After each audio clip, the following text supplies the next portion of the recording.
Please wake up, wake up, wake up, wake up, wake up.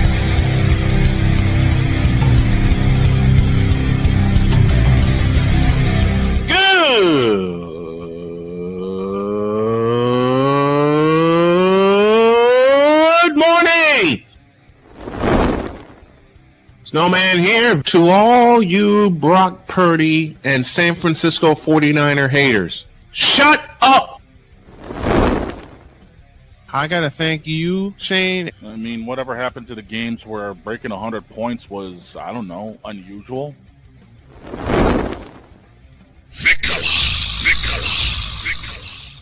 There was one word to sum up the All-Star weekend. Trays. Cause we take this job so serious. Splash Brothers, yes. Ray Allen, replace him with Steve Kerr. Reggie Miller, yeah.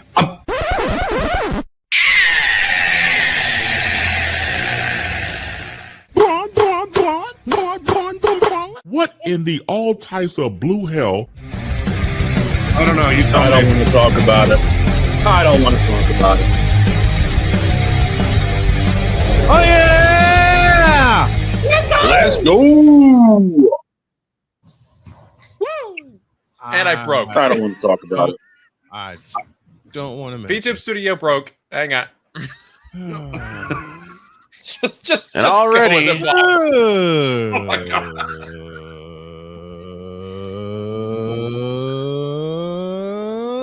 Good morning. Welcome to the Scuffed Taco Tuesday edition of Snowman in the Morning. Glad to have y'all with us. You see the crew in front of you.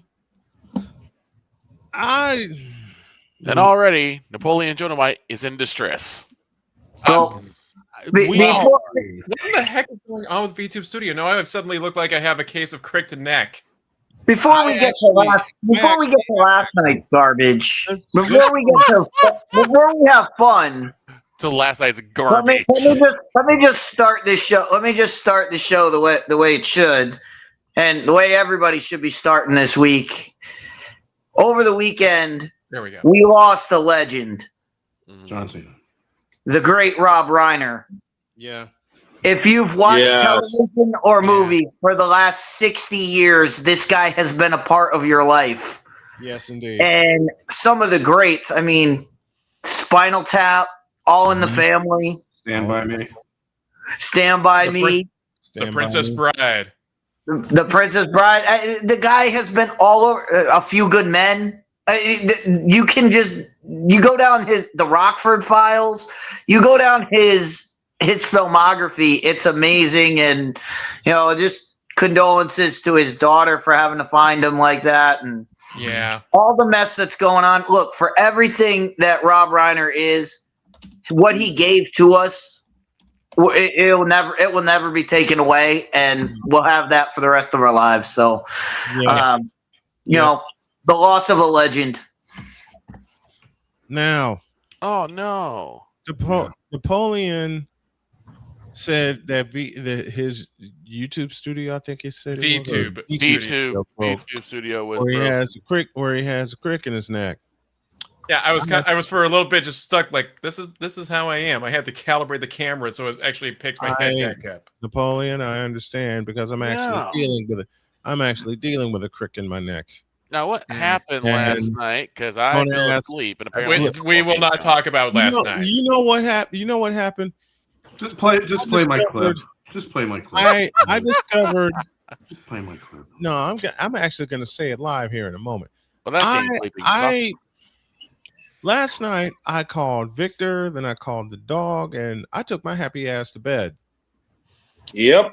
Knowingly ignoring that garbage.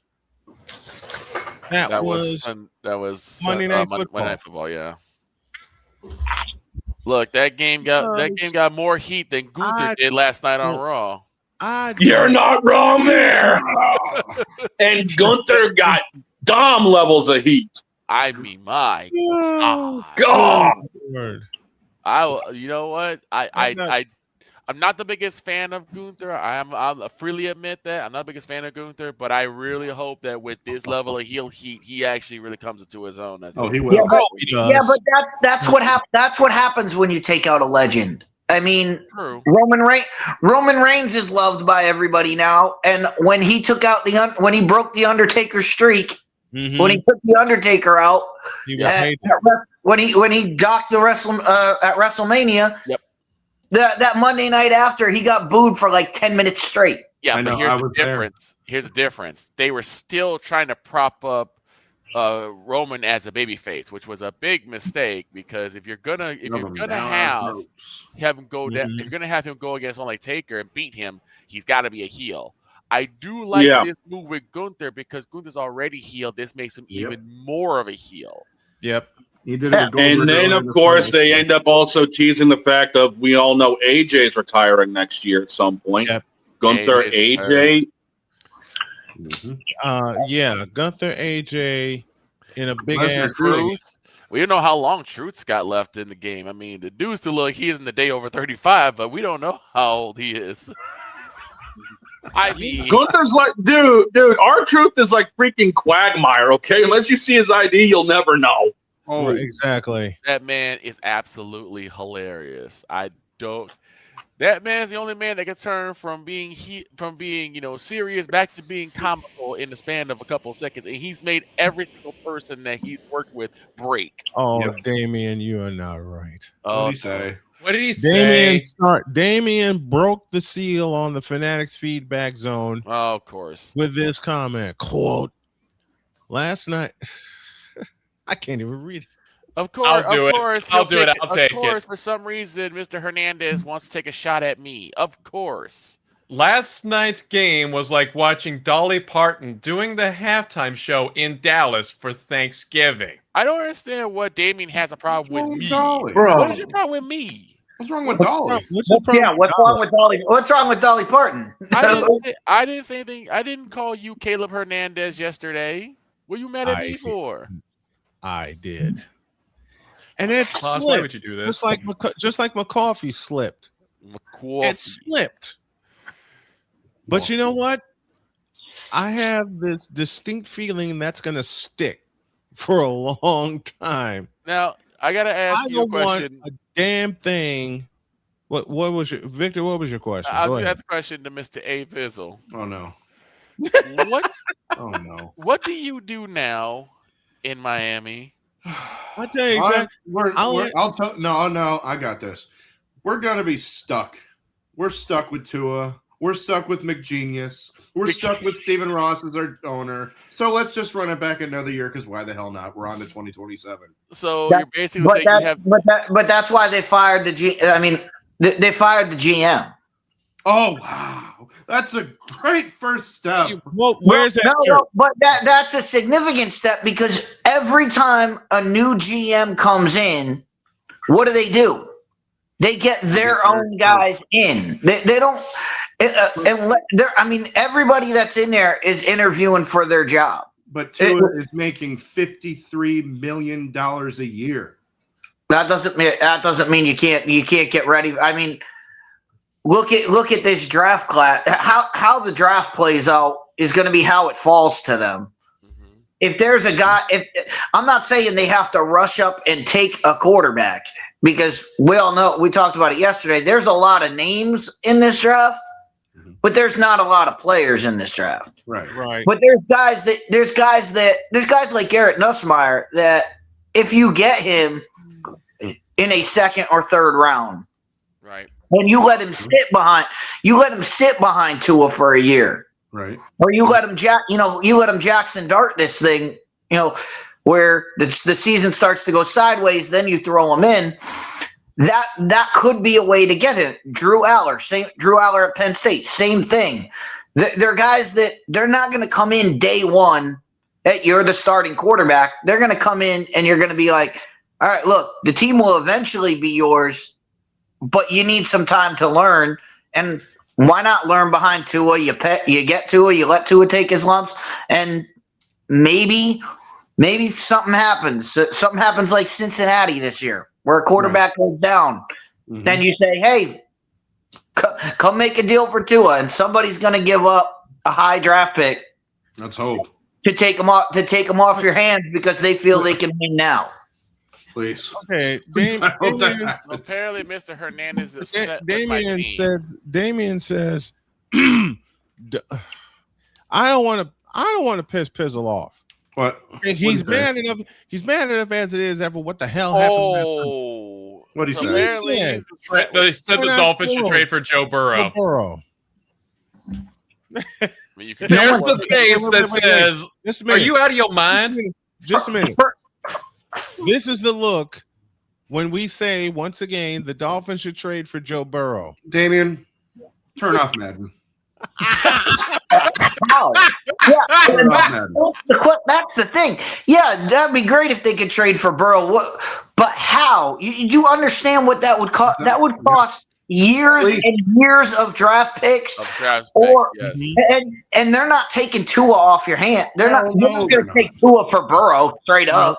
That ain't going to happen. Nope, that ain't. Here's what's aggravating. So apparently he's upset that since the Cowboys lost to both the Vikings and the Lions, which I mean, Lions and the Lions. What are we supposed to do? We don't have that good of a defense. They're better than what they were in the early season, but what are we supposed to do against the Detroit Lions?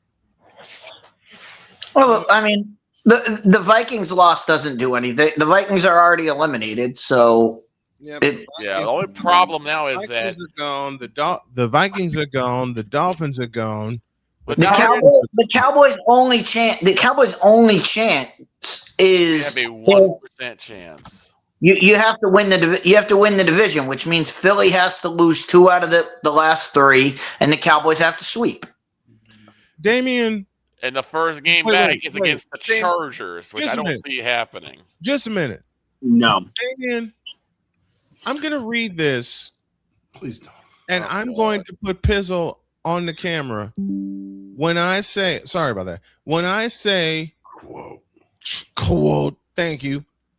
Trade Tyreek, Tua, and a pick for Burrows and Chase.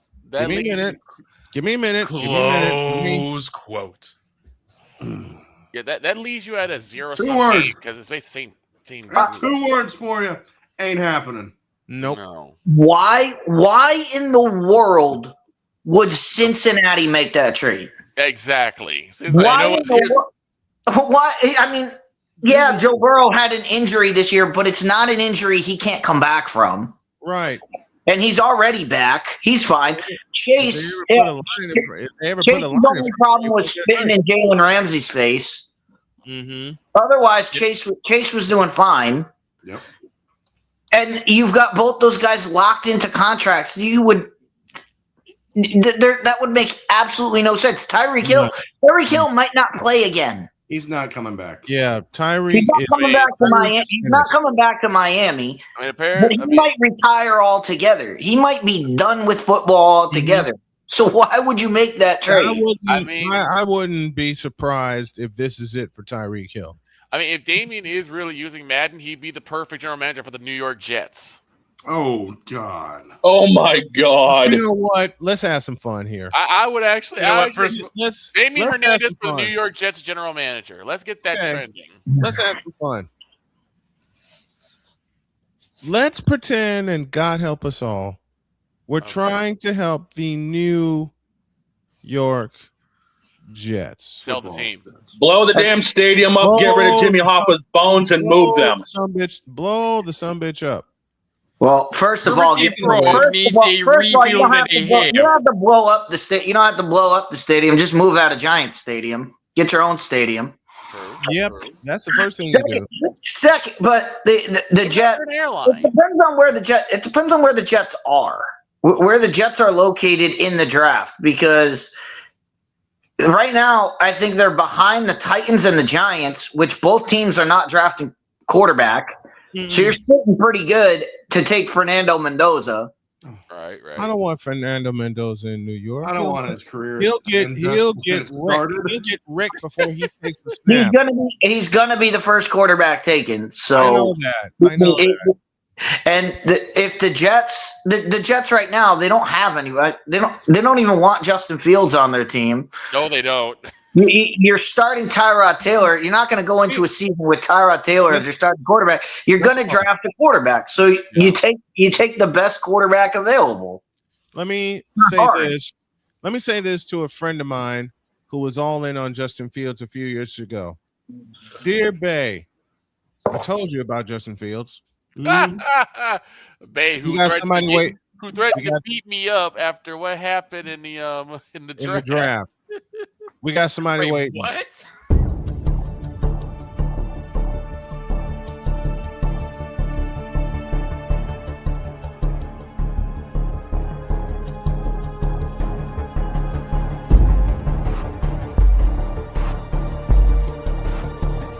Now, forgive me not knowing the brother. You got your mic, but I don't know who the hell you are. It's like you're in the broadcasting witness protection program.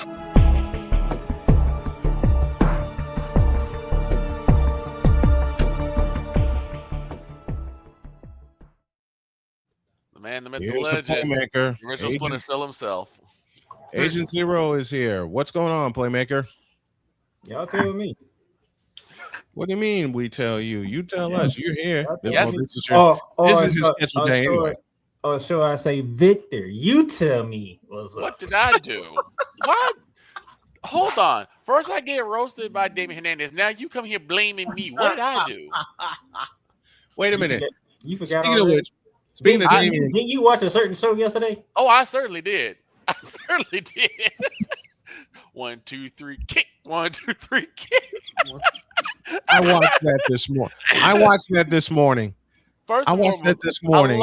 I love the setup because they were talking about Tom Izzo getting a big raise and absolutely deserved. And Cole jumped right in. And Cole jumped about Draymond Green and him being a Rockettes dancer. And I hear Playmaker say, he ain't got nothing to do with the doggone article. 1, 2, 3, kick. 1, 2, 3, kick. 1, 2, 3, kick. 1, 2, 3. Wait. Let me talk to Damian Hernandez. You know what? He's talking about Diego Pavia going to the Jets. Diego Pavia is not going to the Jets. That's not. He might never be drafted. No, he's not going in. He's not going in the first. He's not going in the first round. He's probably not even going to go in the third round. Mm-hmm. So okay, there is a question I do have, and I'm glad Playmaker is here. Okay. Because the NBA Cup was basically the subject of Cole's rants. Y'all don't want to hear my rant then. This week, and Playmaker brought up some points. Like the players basically said they want the games to be, competitive, and I'm thinking to myself, why not do it because it's your job? Why not make these games competitive because it's your job to do so? So, Playmaker, I want you to explain to me because you and Cole were just going at it for this. Oh, pretty much. Oh, and by the way, I just clipped that one, and it's going to be up on the YouTube channel. So there you go. I'm going to snatch that. I'm going to snatch that. What do they mean? Make the games competitive? Like they want the league to fix the games so that what do they want them to do? Go rock and jock with like the 10-point spot or like the 25-point basket? Like what are we talking about here? So here's the thing. Are they going to go George Carlin? Are they going to go George Carlin? Gasoline fire. Wait. Here's George Carlin said this when he was talking about basketball. This is from 1986. Here's how you make basketball. You can make basketball a lot quicker. You know what you do? You have a 2-second shot clock. As soon as that ball's inbounds, get that sumbitch up in the air. I don't care. I don't want to watch a game of catch. I want to watch a 400 or 500-point ball game. I'm a fan. I want 6 overtimes and 1,000 points to the board. Matter of fact, Snowman, Victor, A Pizzle. Oh boy, you right. All been a part of this conversation at some point in time. Okay. Shane has not been a part of this conversation. Napoleon, good to see you again. You have not been a part of this conversation. Deeks have not been a part of this conversation. He is now. So, for a while, fans were discussing how the early part of the NBA season is unwatchable. Mm-hmm. From the standpoint of, not because it's going up against football and all that, but the standpoint of, it's like the players don't even care. They're waiting for a certain point in the season to ramp it up. Fans don't want that. Right. So Adam Silver trying to figure out a way to get the players more motivated during the early part of the season, and also giving the fans what they want. Right. Here comes the NBA Cup, which Snowman, Cole Johnson, and Victor all hated at the whole beginning of it. Absolutely. And I still hate it. It's completely unnecessary. It's completely the unnecessary. NBA Cup. So we get the NBA Cup, and it's working with the players because the players are playing good basketball. Bullshit. The problem is the fact that, from Cole's perspective, you have to throw more money at them for them to be competitive when they're already making almost $1 billion. Exactly. Yep. And the thing is, again, and my retort was, why is you blaming Adam Silver? He's the one that's trying to give y'all what y'all want. He had to find something to help, which he found. No. Y'all just don't like it. But y'all sit here blaming him, but he's trying to give y'all what y'all asked for. I put it like this. You can say, no. You go out there and you play because it's your job to play.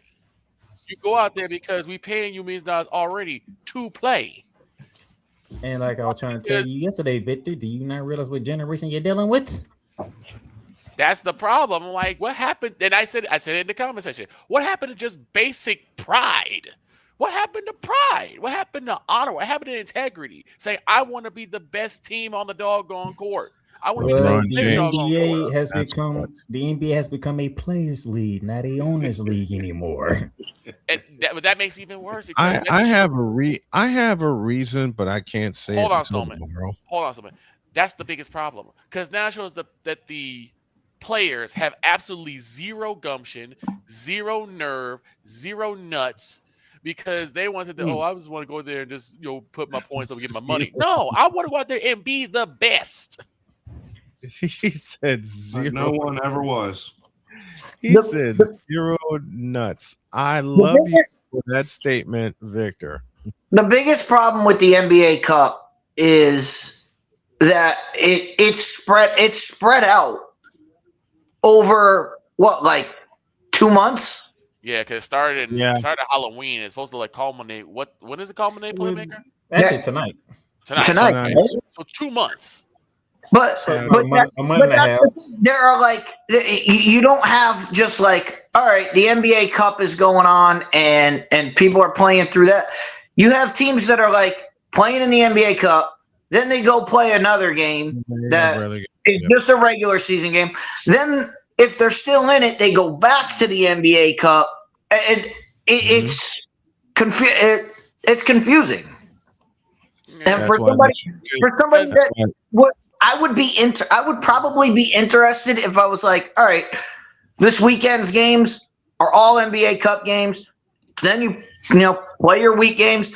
Then you go to the next weekend. All right, these teams are in the NBA Cup. Here we go. Let's finish this up.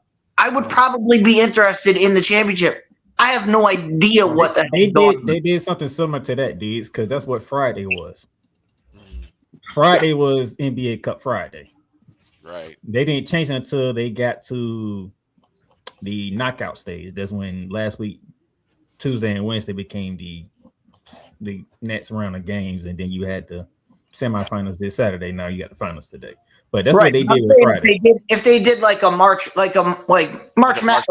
Madness thing, Thursday through Sunday, you play that round Thursday through Sunday, and you have people playing back to back where you're like, oh, those two teams just played each other.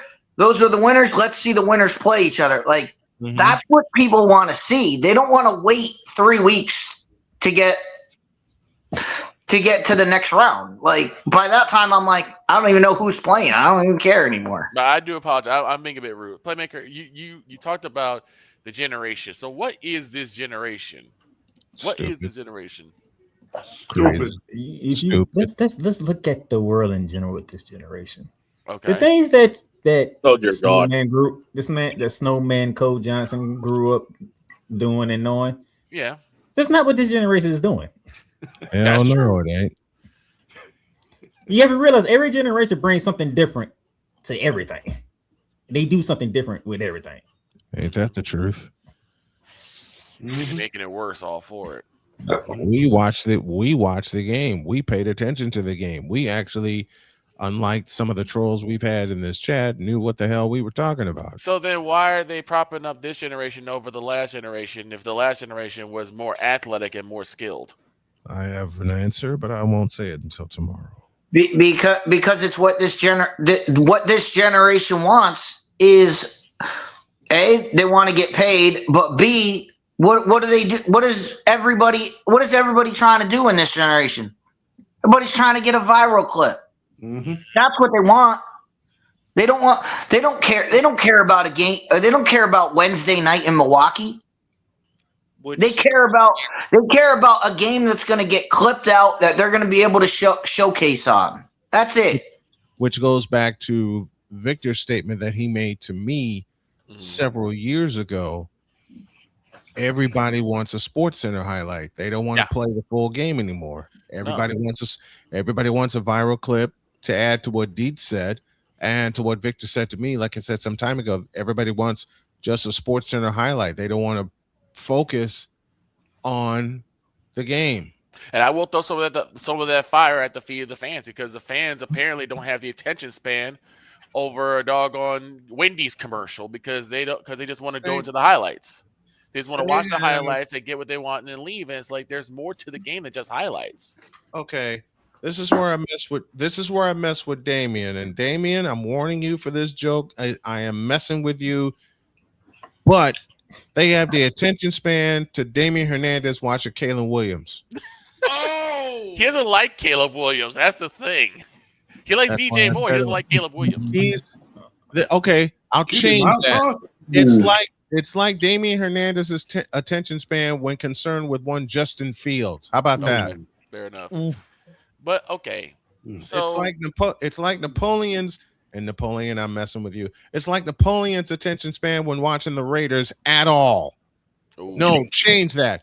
It's like Napoleon's attention span when watching the doggone Athletics. I don't know who's worse, you or Cole Johnson. Because y'all just can't say it and leave it alone. Look, I'm gonna say it like this. Wait, what? What? At some point, the joke is done. You can't keep going. I will say.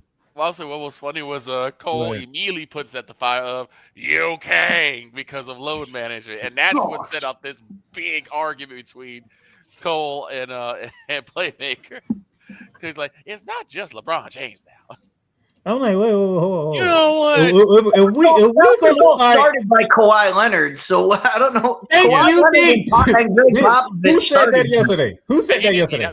You said it was the Spurs. The Spurs started this, not LeBron. But it's here's my reasoning, Snowman. I said the Spurs, but it's the Spurs, so nobody cares. Right, it's Spurs, nobody cares. It's Greg Popovich. Nobody's going to question. Nobody questions Popovich. Right? You're right. As soon as LeBron does it, now we can start. Okay, you son of you. No, it started with the Spurs. Like, wait, we just caught a moment, folks. That's how people are. I catch everybody. Playmaker almost said a cuss phrase. Yeah, I did. You wanted to. I mean, that's what people did. True. Well, the difference is the Spurs started it. And to go back to it, the Spurs started it because Kawhi was coming back from a serious injury and they wanted to limit his time. And then LeBron took it to the next level of, if he's doing it, I'm not coming off an injury, but I don't want to get hurt, so I'm going to preventive measures. That's where it got kicked into. It went from like second gear, they kicked it into fifth gear. Like, yeah, everybody should do this. Okay, let's have a little fun here talking about including a person that Cole likes in Philadelphia. Which one? And the fact that neither him or Victor knew what school he came from, which was fun for me. Yeah. Wait. Who are you talking about here? Nate, do you know who's the one player that you can think of on top of your head that came from Kansas? Oh, you know what? Joel Embiid. Yeah, I was gonna say. Snowman got that right off real. I was gonna make it easier. Like, because Joel Embiid. Wait a minute, Victor. Hold on a second. Because Joel Embiid was load managing at Kansas. Right. I was gonna say I'll make it easier. Joel Embiid was load managing. I don't care if he had an injury or not. He couldn't play at Kansas anyway. He was load managing at Kansas, just like Damian Hernandez load manages when it comes to the Bears. But Code and Victor, they had a hard time figuring out who came from Kansas. I'm like, oh man, because you kept saying it was your favorite player, and I'm like thinking, what kind of player? Which players does he hate? And I'm like, wait, Joel Embiid. Right, That's easy. And then I'm like, well, he hates James Harden too. Oh, don't get me started. I got a graphic that I'm going to bring back. It was, and he talked about Kevin Durant, and I was like, when you said Northeast, I'm like, Northeast. It ain't Saucy Cat. And you said he still threw that in the chat anyway. Yep, I did, because you said Northeast. You didn't say that it was in New York, or it was not in New York. So then, once you said Philadelphia, like, oh, Joel Embiid. Okay. Tell me, okay, Playmaker. Oh, by the way, I stole one of your reference, and I actually use it in a correct manner. So whenever you go back and watch it on so you'll hear it. Oh. You stole one of whose references? Yours. I think I remember it too. Oh, cripes. What did I start here? What did you do? Let me have some fun. Let's where did he go? I like to begin. He disappeared. He went into the void. He went into the void. He went into the shadow realm. You went to Brooklyn? Did you say Brooklyn? The utter blast. Oh god. The utter blast. So what was that? So what was I watching last? While we wait for Playmaker to come back. So what was I watching last night? The clip where Cole goes completely off on LeBron. Yep. And I'm just about to sleep, and I hear the utter blasphemy, and I'm gonna fit giggles. I'm gonna fit a laugh. You know what? Every person on this panel has a team or a player that they can utter the infamous phrase, "the utter blasphemy." For. Speaking of which, give me this camera. Give me this camera. I got a football real quick. Playmaker wants the camera. Say it again, Playmaker. Let me hear it. Give me the camera. Give me the camera. Give me this camera. Give me this camera. Let me find. Since Snowman brought that up, the Milwaukee Bucks. How dare you get beat by 45 points by the Brooklyn Nets? Wait, what? The Brooklyn Nets? Whoa. Time. Huh? Wait. Hold on a minute. Please say it again. What? Yes. Yeah. What? Big dog, do me a favor. Go to Sunday. I got it.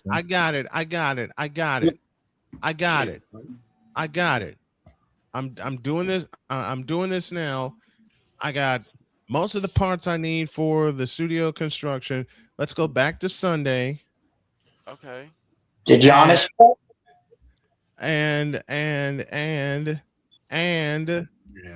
oh God. Oh, we got away. 11 points in the fourth quarter. Oh my Lord. 127-82. What? Again, the question I asked, did Giannis play? I don't care if it's Giannis or no Giannis. You should not get beat by 45 by the Brooklyn Mets. By the Brooklyn Mets. He stole my reference. I don't think so. I got it, man. Mr. Playmaker, I love you for that. I don't think so, Deets. The Brooklyn you had Shadowell Riles travel from Brooklyn, New York, up to Milwaukee, Wisconsin, and hand you a 45-point butt whooping. Would you repeat that again, please, Playmaker? As a matter of fact, now I'm talking about the city of Milwaukee. Shaka Smart, what you got going on with Marquette? I just got smacked in the back of the head with my own damn phrase. I got smacked in the back of the head with my own phrase. What's going on here in Milwaukee? Shadow Realm Wireless and Shadow Realm Nets. Hey, he's playing. He's doing it. Playmaker's been doing it to me for the 4 years I've had him on the air with us. Yeah, the Milwaukee Bucks are the Milwaukee Bucks. Without Giannis, they're regular. They're average. They're a C-level team, and so what? That's been the Milwaukee Bucks ever since Giannis became a one name guy. Mm-hmm. Ever since he took over, they have been Giannis or bust. So if they don't have Giannis, yeah, I mean, you could say, oh, they lost by 45 and blah. Oh, okay. But guess what? Like that happens. So Damian says that Giannis tore his ACL last week. He So, did? yeah, he's done. Giannis did not tear his ACL last week. Oh.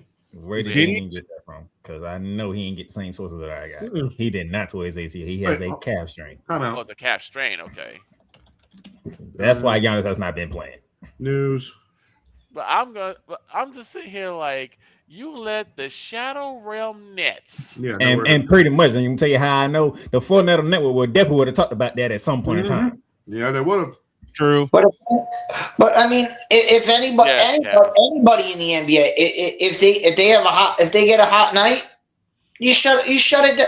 You see this all the time in the NBA. If you're down by 20 going into the fourth quarter, and you don't care about the game, you're gonna get blown out because the other team is just gonna keep shooting. The other team is just gonna pack it in, basically. I mean, look at the Celtics in Game 6 last year. They knew the game was over. The Knicks just kept hitting shot after shot, and the Celtics eventually were like, "Who cares?" And the Knicks blew them out by 40 points. Like, Damian said something in the chat. Ouch. Now what? Damian said, "Quote: The Knicks finally have a championship to celebrate for. That's true. If they win The NBA Cup. That's Hey, if they win. Little history lesson. Mm-hmm.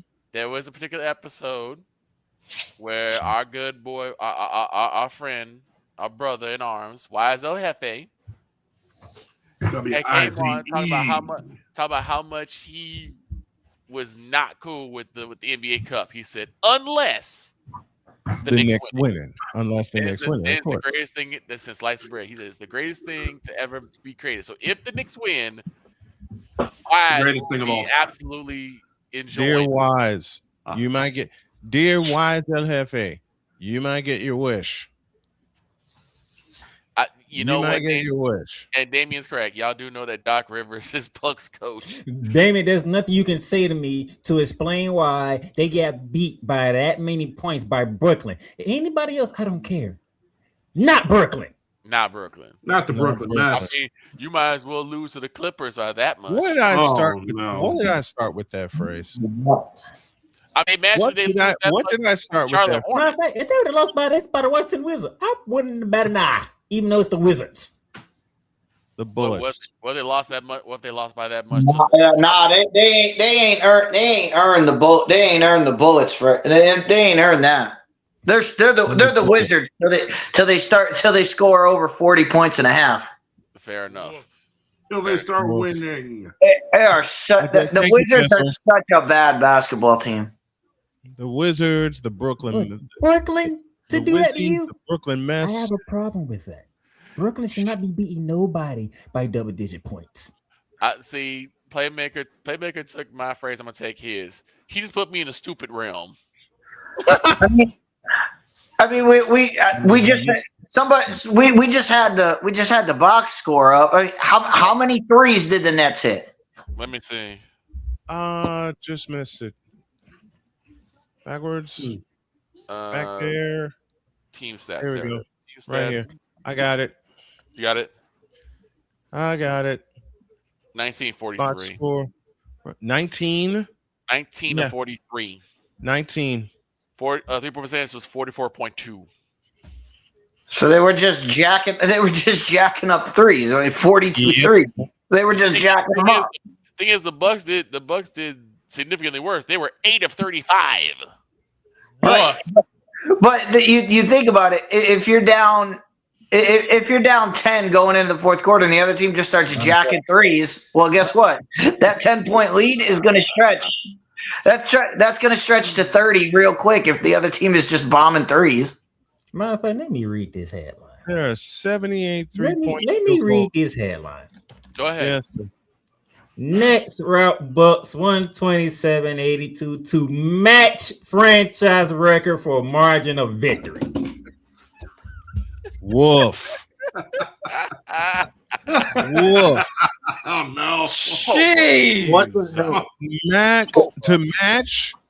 Wait, that's a deadly headline. That's a deadly headline. Where is Brooklyn?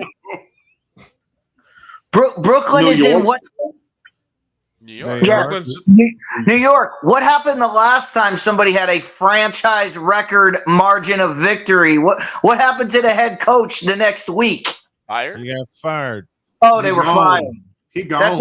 That's a New York thing. Wow. Yeah, Vince McMahon's going to be coming in soon here and going, yeah! Oh, sweet Jesus Christ. Oh, here's the thing. Since you brought that up, y'all, because some people were so upset with how that match ended. Fans were were saying, we want Vince. Yes. Hold on. Since y'all want to talk wrestling, why don't we take a break? We haven't taken a break. You know what? You know what? The heck with it.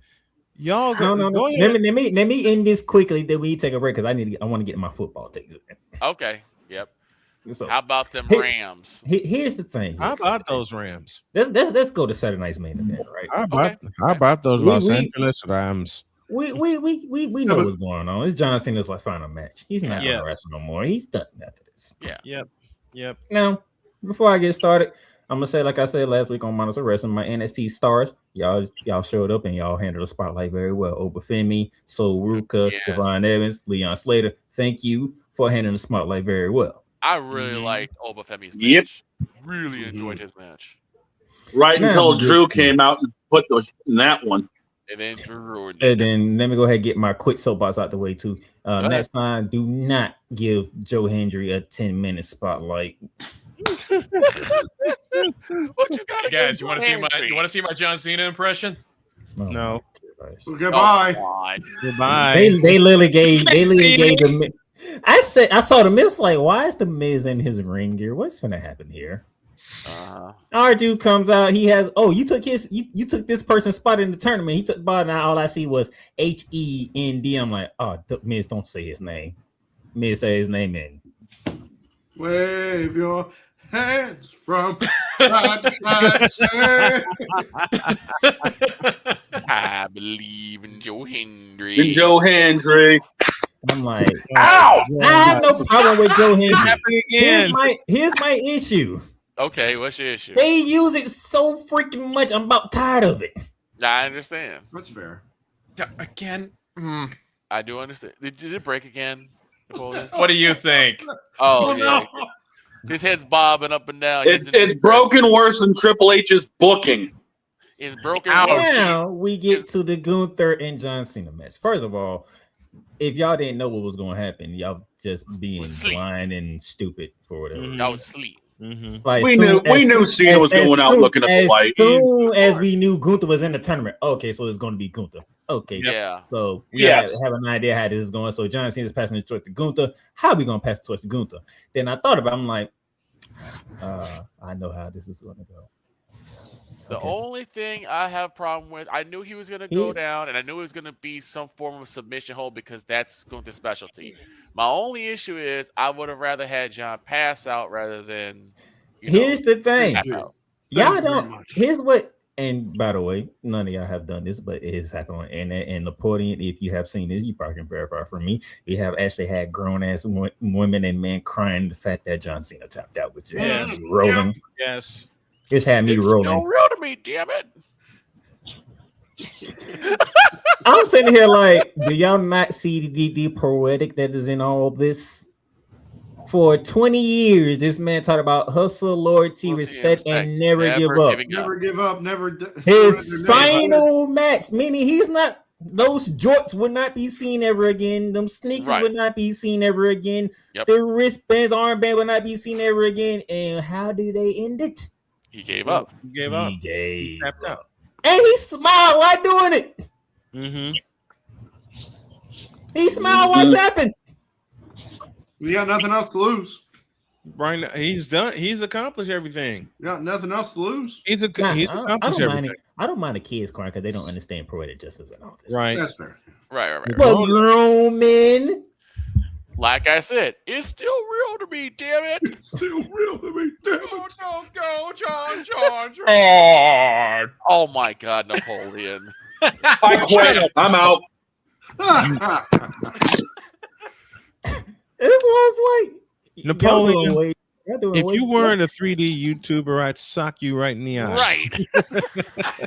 but okay, so I'll ask you this, Playmaker. But I get the fact that y'all don't like the fact that he gave up. Y'all believed in the whole never give up thing, so him passing out would probably have been better for y'all. So I'm like, well, this is actually poetic justice. He's literally giving up. Like he's not wrestling again. Right. It's like a symbolic gesture of, all right, time for me to give up. My road has ended.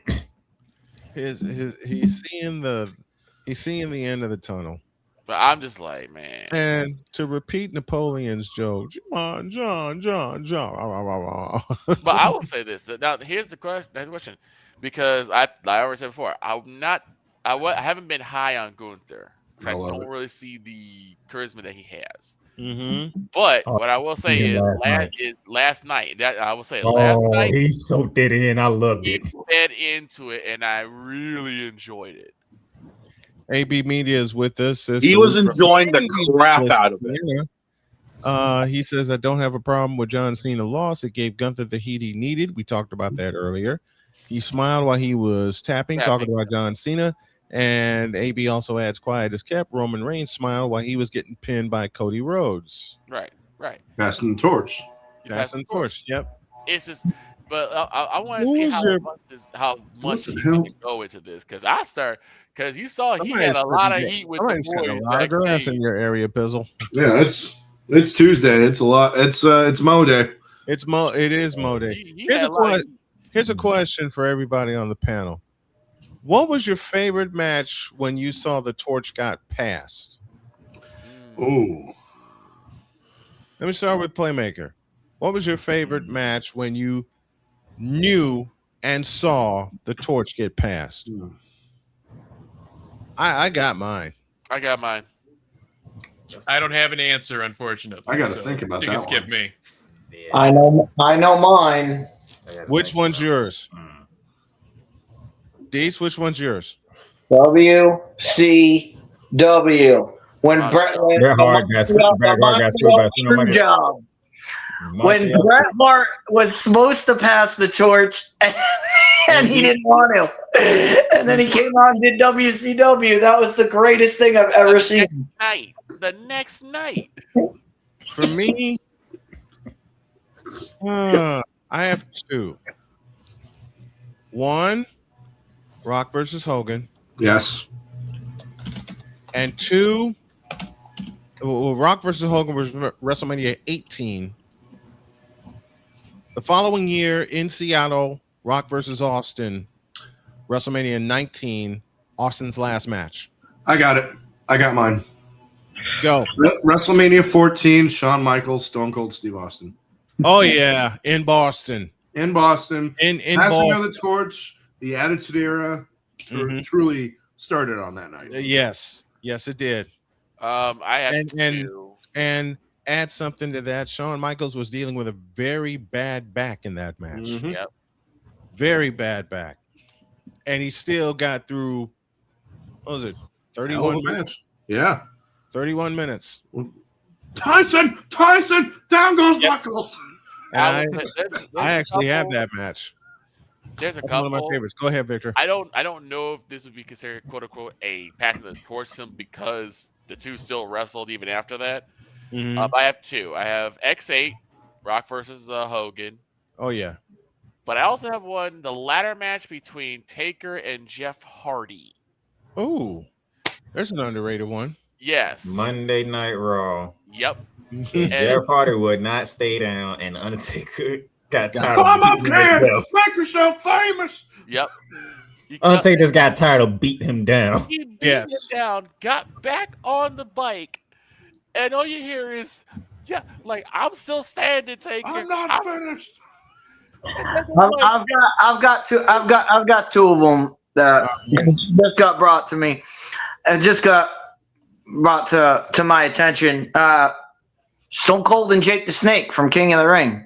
That's a good one. 1996. The birth of Austin 316. Just because Austin delivered the greatest promo of all time. Right. Get that was off the cuff. Trash out of my ring. and what they call that was a shoot. It was.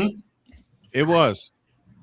And the other one I was thinking of when you mentioned Taker is Taker versus Shane McMahon in the Hell in a Cell. That was a good match. Yes. And here's the funny thing is we're watching it. I'm watching it with a bunch of buddies of mine, and me and my friend Roman, we both look at each other when Shane gets tossed off the cage. Yep. We both look at each other and go, "That was completely unnecessary." Mm-hmm. Why? I was like, Shane, you don't need to be jumping off the cage. Actually, I was watching with a friend of mine, and his young son came in, and because he watches wrestling too, he says, "Why is Shane McMahon trying to kill himself?" We're like, "What are you doing? For the moment, jumped off the cage through the table." His thing. Okay. This is not necessarily. This one's not necessarily a pass the torch match, but in a way it is. Armageddon 2000. I will say this: it was a good spot, but the one thing, and I'm not even going to say I blame Michael Cole for this. I blame the cameraman, because the fact that they set up the whole "For the Love of Mankind" because tribute to Mick Foley. For the love of mankind. But of course, you show Michael Cole with the Reading paper in his hand, reading "For the Love of Mankind." It's like that absolutely takes everything away from that spot. This wasn't a match, and most people probably won't actually put it together. Okay, good. But if you want to pass on the torch moment, you can give one to John Cena, because if one is for John Cena, you wouldn't have gotten a tribal chief. This is true. True. Nor Sami Zayn, because Sami Zayn really got Kevin Owens after same thing with Kevin Owens.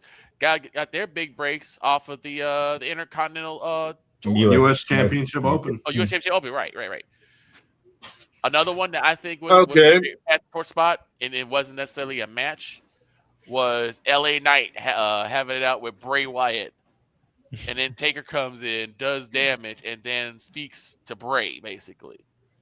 Which in a sense is the torch to Bray Wyatt, God rest his soul. Dog, what do you got? First off, y'all are taking my shit. Like, seriously, this is everything I've had in my head talking about this from the get-go. I'm sorry. Well, I'm not sorry. Okay, I'll give you an underrated one. Okay. Bray Wyatt, Undertaker, Santa Clara.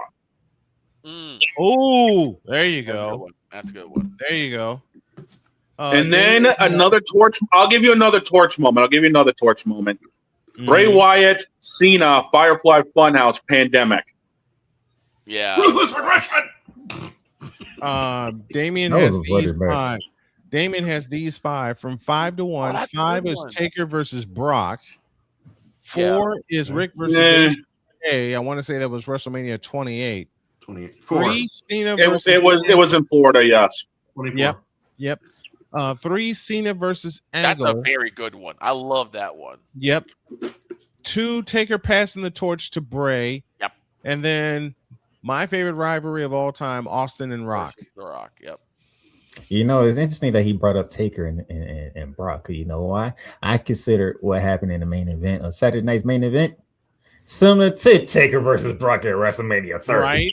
Yeah, especially with the vitriol that came after that. Because he should have retired undefeated. But I'm like, as much as I want to believe that as a fan, I'm like, there's no way Taker's going for that. No. There's No, no way.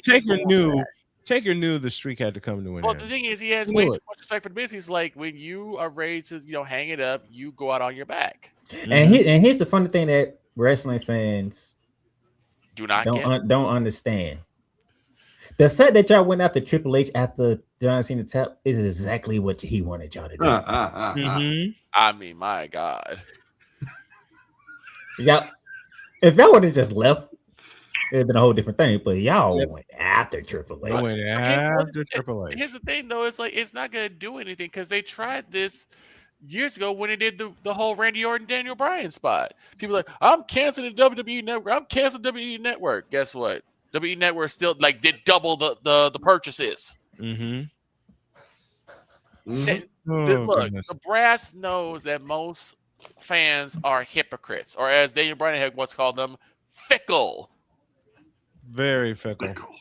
They're Very gonna stay and they're gonna chew up everything, even if you absolutely detest the decision, you're gonna still take it. And you know what? And it's so true.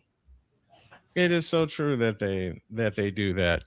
Hey, listen, folks, before we go to a break, if you believe in independent sports media, if you believe in voices that don't answer to networks or corporate talking points, this is how you keep this thing moving. Snowman in the Morning and Snowman Multimedia are completely fan powered and sponsor supported. That means no suits in the room unless I break out one. Just heart, hustle, and honesty. If you're a business or a brand or an organization that's looking to partner with a growing 360-degree media platform, shows, play-by-play, podcasts, newsletters, and live events, we got sponsor packages available. Just email us at snowmaninthemorning@gmail.com. That is snowmaninthemorning@gmail.com. And if you want to support directly, you can do that too. The Cash App tag you need is $Tallman Dr. K50. And if you look up GoFundMe, look up Snowman's Road to Recovery. That is always open as we continue this journey. Every dollar helps, every share matters, and every bit of support keeps independent sports media alive. Let's take a break. And when y'all get back, the Playmaker unleashes on week 15 in the NFL, except for the Los Angeles Rams because they won. Second hour, Snowman in the Morning after this. Well, Father O'Cochran need to go to hell. That's what he needs.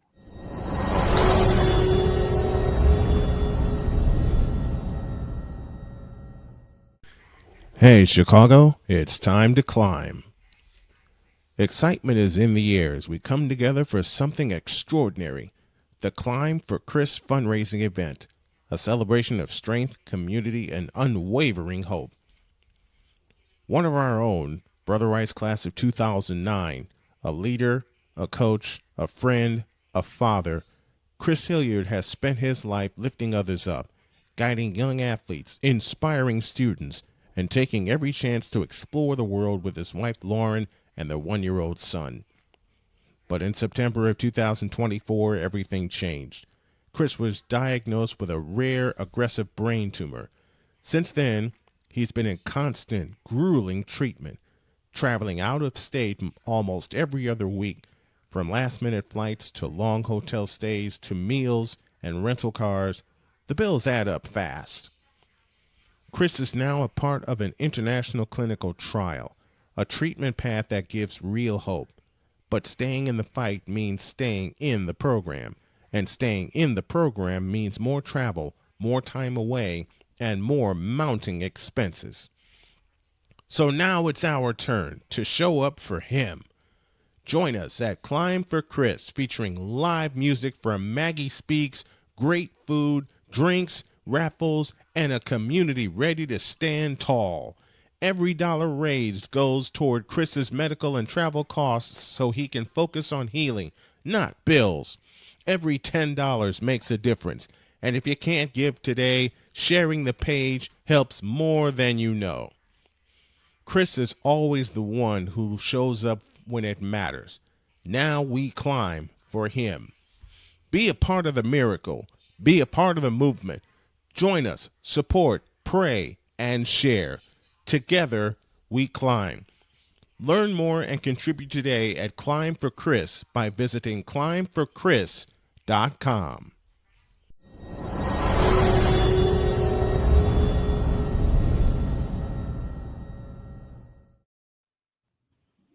It is 1 minute past the top of the hour, and Victor's going to yell at me, and Dr. K already yelled at me that I wasn't prepared. Because I have to say that we owe you an ID. This is Snowman in the Morning. You're listening to WQVZ, 1700 AM Mission Radio. Well, me and the Lord, we got an understanding. We're on a mission from God. Because he's the armchair quarterback. Because he's the armchair Every time. You like that? No, we do not. 2 Chains. I know a city that don't like it. The Falcons, right? They won.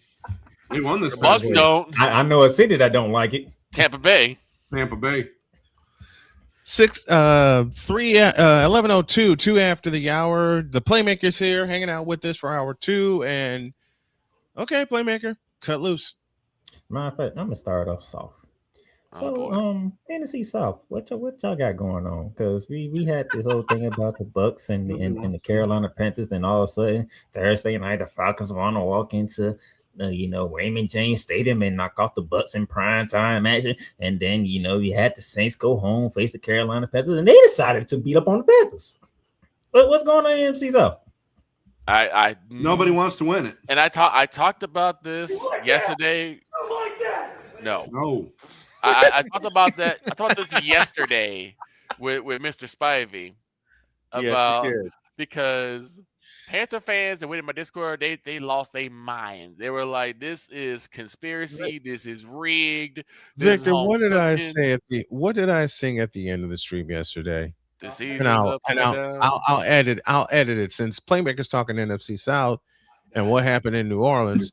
The Panthers laid an egg. The Panthers laid an egg. I hold Dario. The Panthers laid an egg. They sure did. They sure did. And I was like, but everyone was talking about. Now I'm gonna ask you, because I asked Mr. Time. Spivey, I'm gonna ask you. Hold on. But what happened? Dr. K, that's what happened. Oh, Dr. K. I just saying. What does she say?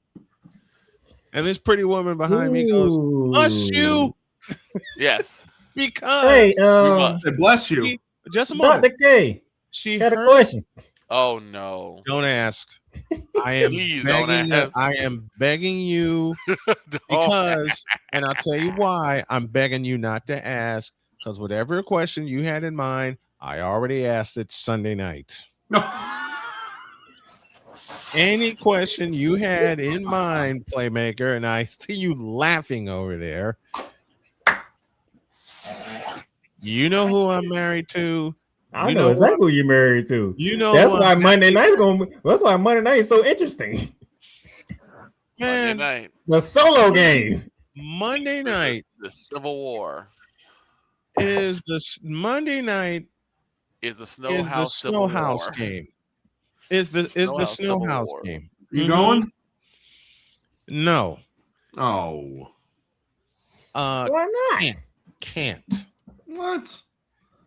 Because before the season, all 8 home games were sold out.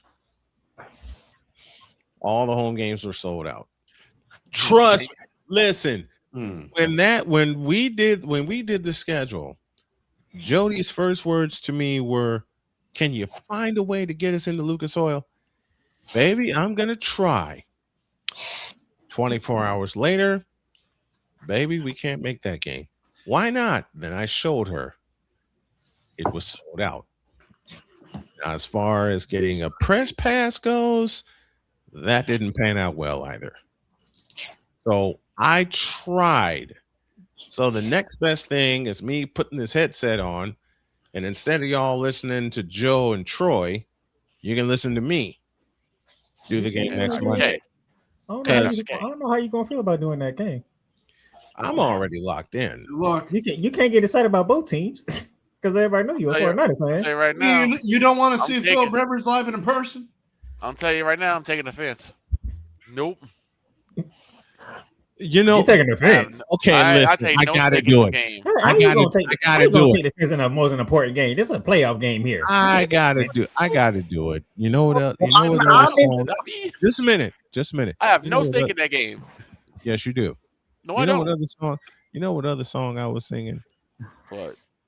Old Man River. Old Man River. Speaking of Old Man River. Had time. When I did the infinite versions of Farmer in the Dell, I woke up this morning. My wife woke up with me, and she says, "Don't ever sing that again." And you just did. I said, "Why?" She says, "Thanks for putting it in my head because I was humming it all day yesterday while I was at work." Hey, man. Indianapolis, you played pretty good up in Seattle. Give you props. You just didn't have to give up a big kick return at the end of it. That's what did you in. Exactly. That's what But you killed did play good. I give anybody credit. Ruby knocked home a 60-yard field goal with less than a minute to go. I didn't have any ears because my wife and I went nuts. In fact, my beauty yelled out to me from her office, "Why are they kicking a 60-yard field?" And then she saw the ball go. Never mind. They're making a minute from 70. She says, "Why are they kicking a 60-yard field?" And they paused, and she paused. And Victor, you heard it. Yep, I did. Because Victor rode shotgun with me Sunday when I did the Colts and Seahawks game. And then after the game, every verse I can think of to describe the NFL season was put to the tune of Farmer in the Dell. I beg your pardon, Father in the Dell. Jesus. Farmer in the Dell. That's the second time. That's but Cochran. Yeah, Father. Left-handed kicker. Cochran, listen, Father Cochran was ringing in my. We also right-handed kicker. Right-handed kicker. Wait. Right-handed kicker, Caleb Hernandez. Right. Father in the Dell. The father in the Dell. How many other slip-ups have there been? Here's the thing, though, because I think we just had the white mic drop. Well, here's the thing. Playmaker. Since you're talking about Monday, I'm instituting a rule Monday night. Okay. And that is no one's allowed to pass. I got Jonathan Taylor and Christian McCaffrey on my fantasy teams. Just hand the ball off the whole game. Run. Look, I can't pick that game because I'm calling. Just run, and more runs. That's all I care about. Because I have Brock Purdy and I have George Kittle. Now, if you run the ball the entire game, now Jonathan Taylor gets 250. Christian McCaffrey gets 350, and the game ends in an hour. I'll take all of that. But, all right. So before I get to my the rest of the panel here, dear Las Vegas Raiders. Oh no! Did you seriously just open with the Raiders? Yes, I did. Wait. Just a minute. I gotta get playmaker. Call for it. No, I don't even, just do it. I don't even care. Just do it. Call for it. I don't want you want to call. I just want to get to the point. Go ahead. Dear Las Vegas Raiders, I watched the game last night where a certain team who can't play in the cold worth a damn. No offense, AP. None taken. Their quarterback threw for more passing yards than y'all had in the entire game against the Eagles. It's the Raiders. It's the Raiders. How you go 60 minutes? 60 minutes now. And only get 75 yards of offense. Because it's Geno Smith. Geno Smith ain't even playing the game. He didn't play. He didn't play. Who played? What was Kenny Pickett played? Kenny Pickett. Oh, Pickett. That's I forgot that Geno's out with an injury in his shoulder, so they went to pick it. The Raiders laid an egg. The Raiders laid an egg. The Raiders laid a dozen eggs. What are you lose to talking Philly. about? We all knew this, but 75 yards of total offense. I don't know what's worse, y'all offense performance against the Philadelphia Eagles or the freaking Milwaukee Bucks getting blown out by 45 by the Nets. Or the Jets' performance in overseas against the Broncos. The Jets against the Broncos when they had -5 passing yards. -10. -10. -10 net passing yards. Negative. Do you realize how many yards per quarter that comes out to? What's that come out to? 75 yards in a 60-minute game. 75 yards divided by 4 quarters. That is 18 almost yards. 19 yards a quarter. A quarter. 18.8 to be exact. It's even worse than when they can't protect their running backs, which means that poor Ashton Jeanty has a very underwhelming rookie season because there is no line to protect him. And there's no line to create running lanes. And speaking of the Jets.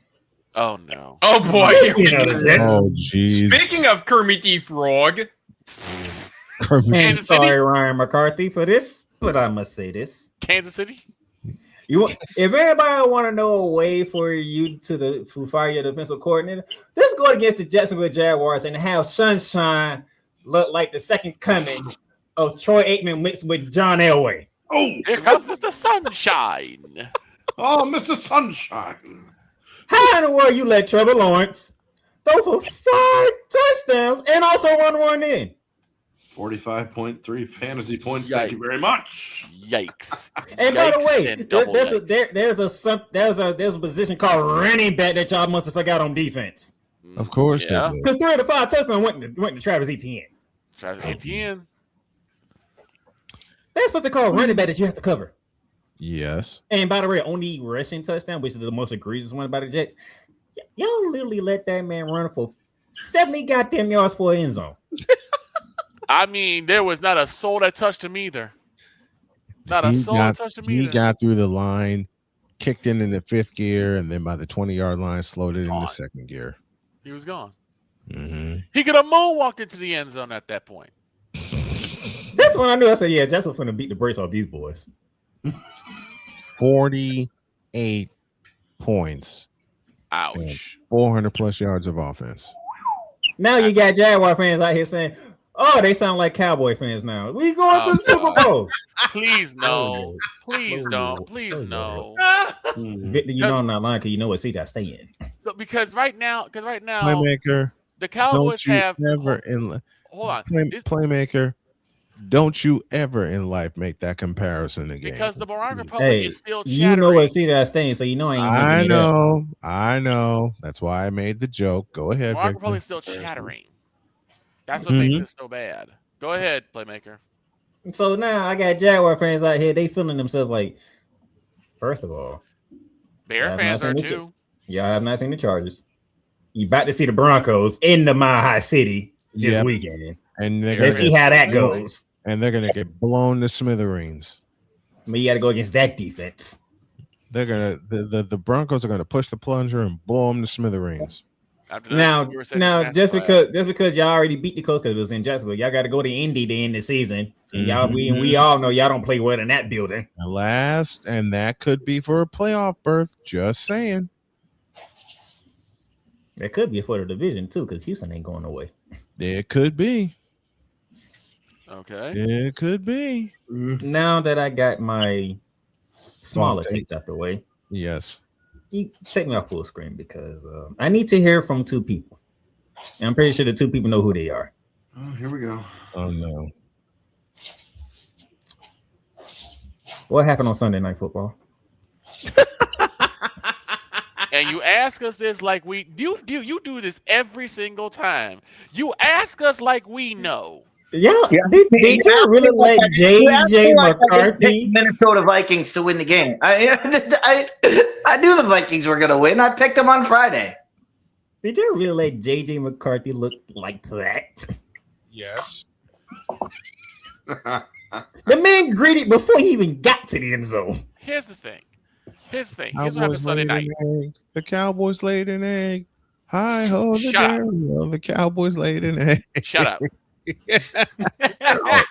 No. Here's the thing. I was making my fish. I got up. I said, I'll watch a couple of drives.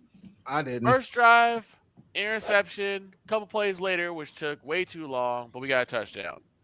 Mm-hmm. They storm back. They get a touchdown. We come back. We score another touchdown. I say, you know what? I'm just going to be surprised. I'm not watching any more of this game because I'm not getting stressed out tonight. I'm just not doing it. I fished my fish. I didn't watch another look at that game. I came back. We lost. I said, you know what? Par for the course. I watched the game clinching field goal. The teams that we are supposed to win, we don't win against. And then the worst nightmare for Cowboy fans is now come to fruition. And y'all have to be Washington Commander fans. Yes. I don't care. Where are my soldiers? If we go, Shut up, Pizzle. If we go, look, I put it this way: if we get to the playoffs, what to do? We'll Shut up, probably go Pizzle. out first round. If we don't, it's hard for the course. I don't care.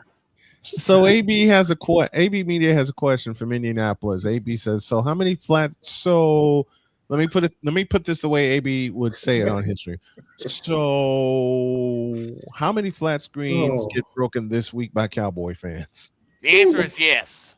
None.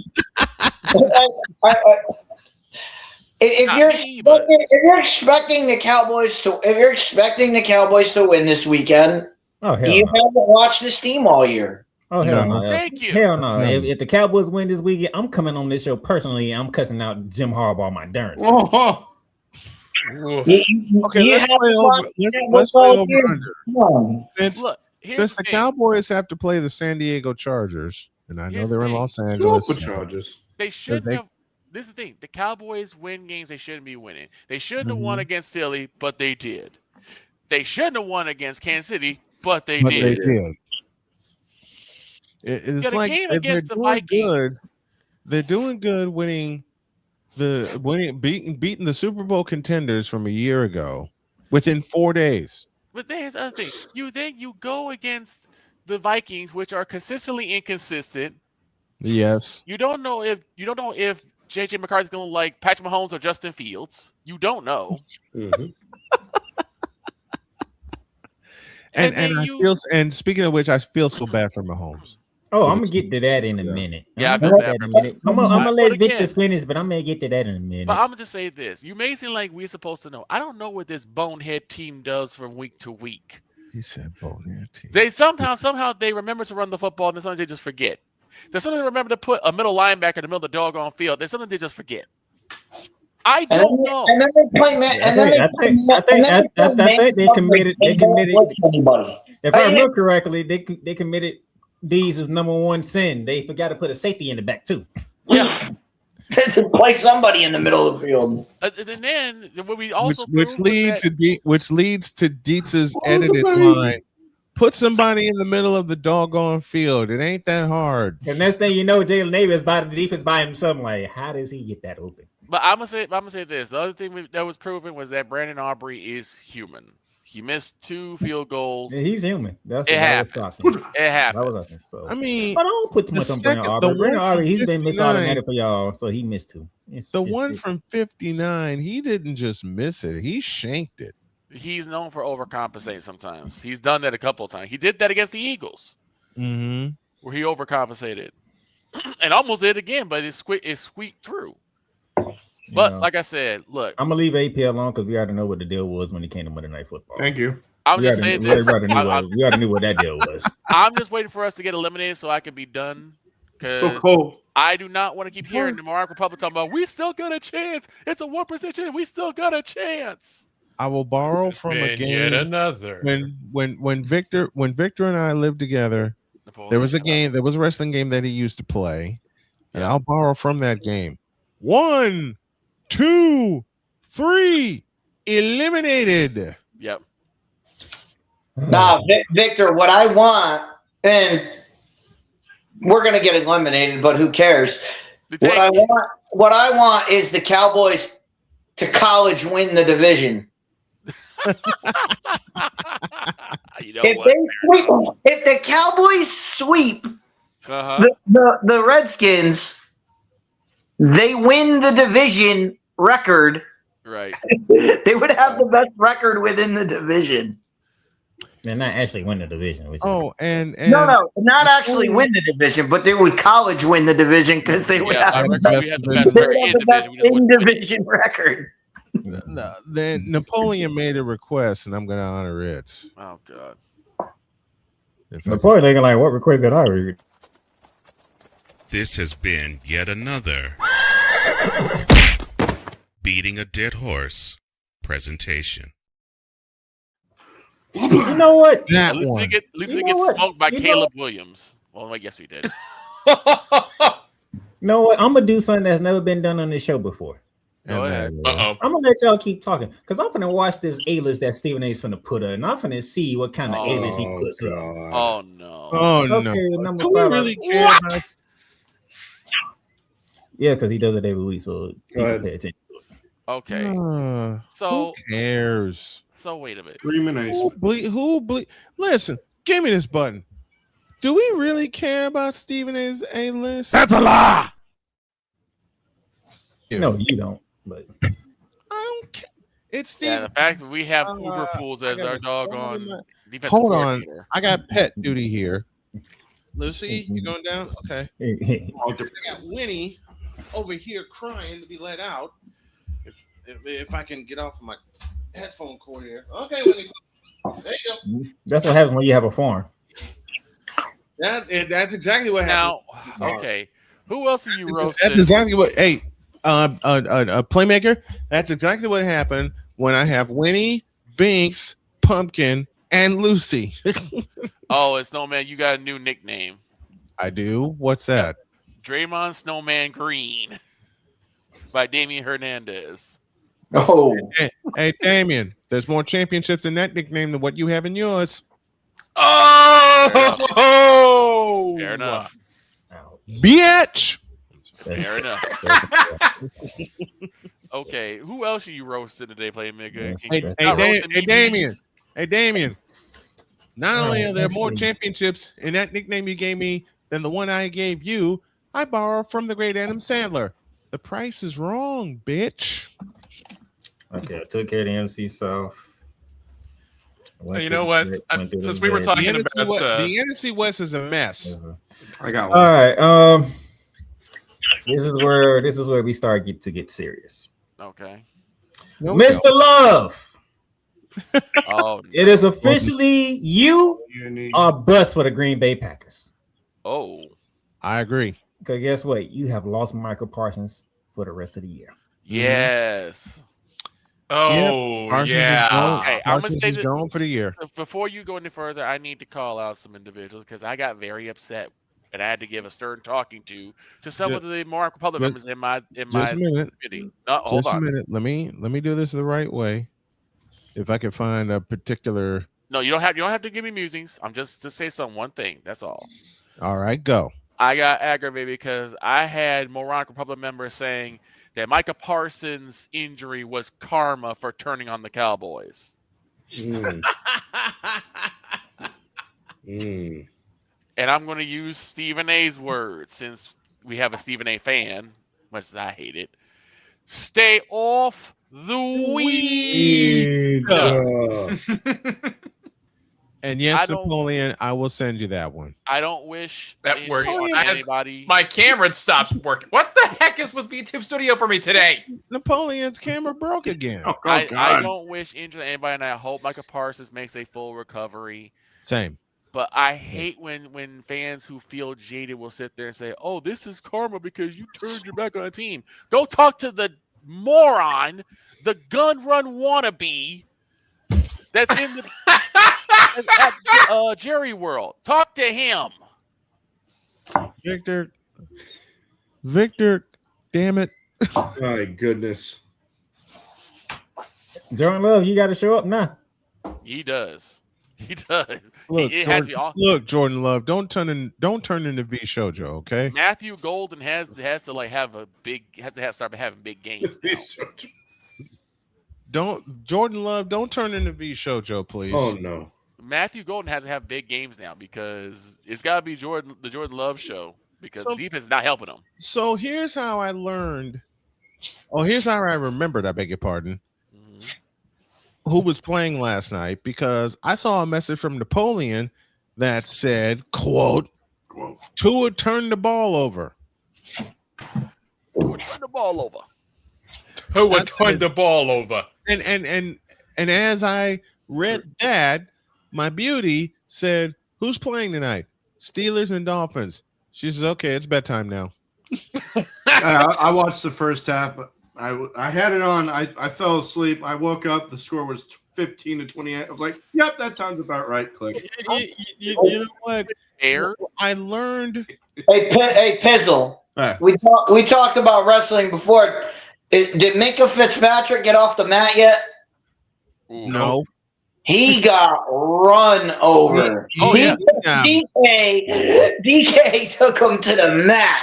Saturday. He sent him to the Shadow Realm. Saturday. The Packers take on the Bears. Saturday or Sunday? Saturday. Wait, there's a Saturday game this time around? Yeah. Yeah, Saturday for the rest of the year because college football ain't on. Y'all let me right. So y'all gave me the exact time frame I wanted to be at for the main topic. Okay. So Saturday is Jordan Love and the Packers and Caleb Hernandez and the Bears. Did I hear that right? Caleb Hernandez and the Bears. Pizzo, you weren't here for how that happened. Hey, you can do that. You can do all that. You can do all that fun stuff tomorrow. Okay. Talking about Saturday. Here's the main topic that should carry the rest of the show for the day. Okay. Oh gosh. Patrick Mahomes and the Kansas City Chiefs eliminated. Joe Burrow and the Cincinnati Bengals eliminated. Adios. Lamar Jackson breathing for his life right now with the Baltimore Ravens. Yep. And I don't like their chances now that I saw the rest of their schedule compared to the Steelers schedule. I'm the pained frog, and I'm in the ICU right now. And guess who that leaves left? Who? Josh Allen. And the Bills. And the Buffalo Bills. Mr. Allen. Easy game this Sunday because they're up against the Cleveland Browns. Yep. Mr. Allen. All eyes will be on you when it comes to the AFC playoff picture. Mm-hmm. If not now, when? Then when? Here's a good question also, because if you're going against the Cleveland Browns, how about that Shadur Sanders playmaker? I'm gonna feel bad for Shadur Sanders because he's in a very, very, very, and I do mean very, very, very, very, very, very, very. Man, Shadur Sanders need to go to hell. That's what he need to do. Duke of a position being in Cleveland. Yeah. He actually said it the way we say it. I knew that would get you, boss. He actually said it the way we say it. But no, all eyes is on Josh Allen now. Yep. You did what you did up in New England. You came back from 21-0 and beat New England in Gillette Stadium. In the cold. Oh my God. What? Now, guess what? Snowman pool. Now, for me, for me, Hey, everybody ain't gonna give you this grace, Josh Allen, that I'm going to give you. You have two teams that I will allow you to lose to in the playoff. Only two. And neither one of them is Kansas City. No, it's not even Kansas City. Because they're eliminated. It's not even Joe Burrow. He eliminated. The only two teams that I would allow you to lose to is one, the Denver Broncos, because they have a defense. And two. And number two, the team that you have never beaten yet, and that's the Houston Texans. Houston Texans. If you lose to anybody else, that includes if Lamar Jackson sneaks his butt in the playoffs. Hellfire and brimstone is coming from one Josh Allen.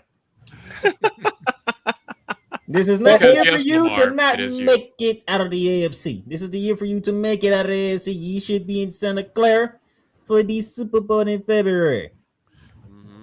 You're not gonna put New England on that list? He already beat New England. I did. New England beat them too. But he went there down 21 and came back and won. So no, And you cannot lose New England again. New England went to Buffalo and kicked them in the teeth. And they had a 21-point lead the other day. So what I'm saying, DC, is the third is a grudge match. It's a grudge match. You got to put him on that list. But if he wouldn't have came back and won that game, I would have had the New England Patriots. But since you came back and beat them in their own building, you better beat them again. You're the cream of the crop when it comes to the AFC quarterbacks now, because the other two are out, and we pretty much about to send the third one out too. Two-time. We just wait for Lamar Jackson and Baltimore Ravens to get eliminated. Because it is Lamar. The countdown's on. Yes, Lamar. It is you. And that's only if the Texans get in. They should. They should. I don't see how you score points against that defense. Yeah, their defense is elite. Their defense is dynamite. Their defense is absolutely dynamite. And with Snowman being a 49ers fan, he knows a thing or two about defenses. And that's one defense you do not want to see twice. You don't want to see them. They're getting once is problematic. They're getting stronger and they're getting better. Josh Allen do not want to see that defense again. You already saw them on Sunday Night Football, and it didn't go the way that he wanted to go. Mm-mm. And that's before I knew. And that's before I knew he never beat Houston. I'm just saying, like, So I'm just saying, if it's not now, then win, Deeks, because this is the time for Josh Allen. This is his moment. Yeah, this is the door opening because the Chiefs aren't there. Yeah, this is his time. He doesn't have to go to Kansas City. Let to go to Kansas City. He'll got to see Kansas City, period. Yeah. Right. But that's been his playoff nemesis is going to Kansas City. No, because Kansas City went there and beat them.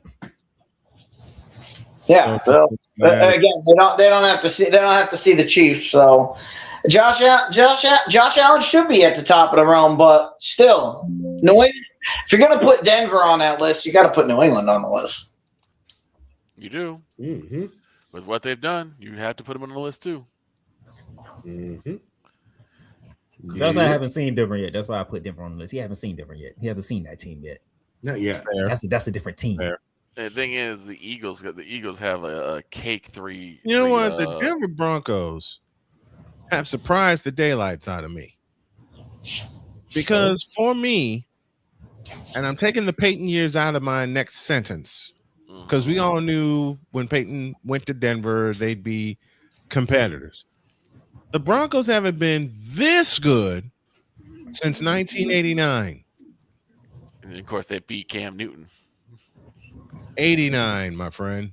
No, I said, of course. Oh, you're talking about the Peyton years. Yeah. Yes. Yeah, the Broncos put Cam Newton out to pasture. They had that one run the year before Peyton.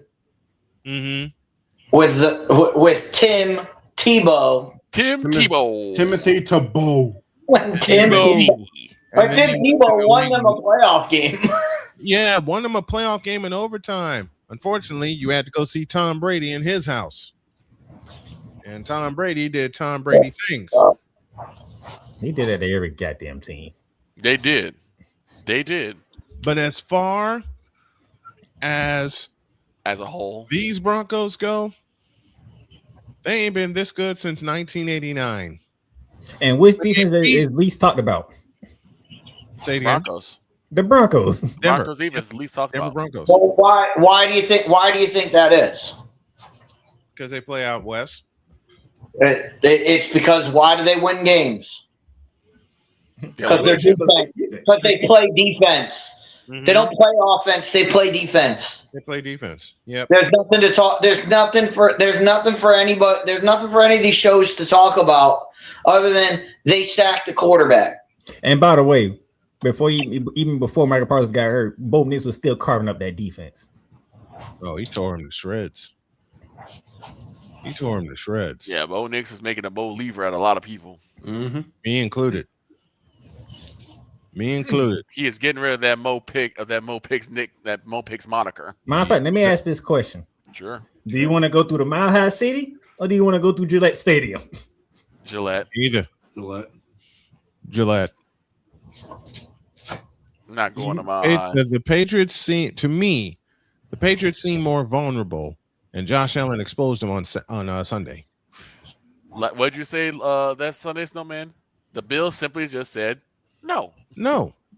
That's what I said. Cannot have it. When I came on the stream on Sunday. When I started the stream, the Bills simply said no. You can't have it. No. You cannot have the East Division. We're not giving it to you. Nope. I borrow, and Victor, you heard me say this. I borrow from the late Randy Walker. You got to kill us to beat us. Yeah. Yep. And New England didn't kill Buffalo. And New England did not kill Buffalo, which means Buffalo is still alive for the AFC East. Buffalo is still alive as well. I don't know if they're alive for the number 1 seed because there is Denver. They'll screw it up. They'll screw it up somehow. I've seen this story play out time and time again. And I'll complete your sentence, Pizzle. It ends quickly and it ends very, very badly. It's not a matter of if, it's a matter of when. And how. And how. Wide right 3, possibly? Now, here's a question for Snowman and Deets. Because we're going into week 16. Mm-hmm. Yes. How in the hell we only have 2 playoff spots on these claims? Because the league is upside down. The league is upside down. I don't know what the hell. The league is upside down. And I don't know how. I don't know how. It's the expanded playoff. Yep. It's that one team expansion on both sides keeps teams alive. That was the plan. This is all going according to plan. Here's why there are only 2 spots claimed in the playoff so far. The expanded playoff, that's one reason. The second reason, New England was supposed to be the 3rd team to clinch a playoff spot. They were supposed to clinch the AFC East. Man, my brain hurts. But the Bills said no. The Bills, and I gotta find a way to do this because neither of my mouses are working right now. Dagnabbit, there it is. Here it is. You know what the Bills said? What'd they say? And Napoleon, you get a piece of this too. When they said, quote, you play like old people. Ow. Oh, that feedback. Yeah, let me try it. Let me try it again. Come here. I you know what store I miss? Radio Shack. Because there's some more parts that I need and I don't have a Radio Shack available to me here. Let me try this again. And y'all know the joke. Y'all are a fan of George Carlin. Dear New England Patriots, you play like old people. And y'all know the finish. Slow and sloppy. There you go. Slow and sloppy. Nah, the reason we have people not dropping out is because the divisions are garbage. Yes, agreed. The NFC South is a garbage division. True. The AFC South, it's okay, but somebody's gonna win that. Somebody's gonna win that division. But all 3 of the contenders are still alive. I ain't got no time for this bullshit. The NFC East is garbage. The Eagles should clinch Thank that. You, Philly, for making it that way. It took you to the goddamn Raiders to put up 75 yards and finally look like the team that you're supposed to look like. Supposed to look like that is. Oh wow! You take responsibility for that. Yep. And Philadelphia should have had this thing. They should have had this thing clinched up weeks ago, but they've let the Cowboys hang around for no reason. Like I said, we take responsibility for that. The Bears take responsibility for that because after the Cowboys beat them, the Bears beat them on Black Friday. Then you got the NFC Central, aka the NFC North. I don't give two bleeps about the NFC North. Yeah, To you know me, what? Chicago, You don't like it because guess who's Chicago's going to leading? win that division. Chicago's going to win that division. That was not on anybody's bingo card going No, into it the wasn't. NFL season in it certainly 2025. wasn't. It And certainly was not on mine. And I'm going to say this: what in God's name happened to the Lions? The same thing that happened to them last year. Same thing that happened to them last year. Absolutely. A bunch of injuries. What feeds into the other? And this time, it's on the opposite. This time, the more impactful ones are on the opposite end. They don't have Sonny Porter no more. Yeah, I'm just like, what fed to the other? Is I Jake think Bates Sewell kicking went lead? out. Didn't Sewell go out too on Sunday? No, he played. No, he played. He played? Okay. Yeah. He played. Did Jake Bates kicking lead to Dan Gamble just wanting to gamble all the time, or did Yes. Dan Gamble's gambling Yes. lead to Jake? Look at me, Jake Bates Victor. not being able to kick? Yes. Yes. I think the Jake other way Bates. around. Excuse me. Dan Campbell. Dan Campbell's gambling. Dan hurt his Gamble. kicking. Should we go for it on fourth down? Yes. Yes. Doesn't How matter many the fourth down downs- or the distance. Just a minute. How many fourth downs should we go for today? Yes. And that's why they're having problems. Mm-hmm. Take the Take the points. This ain't hard. Points. The math does not math when it comes to the Detroit Lions. Well, And that's been true since 2023. Go ahead, Deej. The problem the Bears have is they have to go through the Packers. Uh-huh. And they still got one with the Lions left, right? They still got one with the Lions. So they have to win. They have to win. They have to win this division. They can't coast into this division. They cannot. And they're going to coast, and they're going to get smacked. And they can get past. If they get swept in both those games, they may be out of the playoffs altogether. I think because when they lost to the Packers, they went from the number 2 seed to the number 7 seed, which is where they are right now. Damon has a question for me. How the hell did the 49ers allow the Titans to make a comeback to almost win the game? Well, Almost they don't count. Well, they did not win the game. And I have a counter question. They lost by 2 possessions. What is almost? They beat them by 13. Listen, the Niners covered the opening spread, which is what I thought they would do. The opening spread was 12.5. They won by 13. There you go.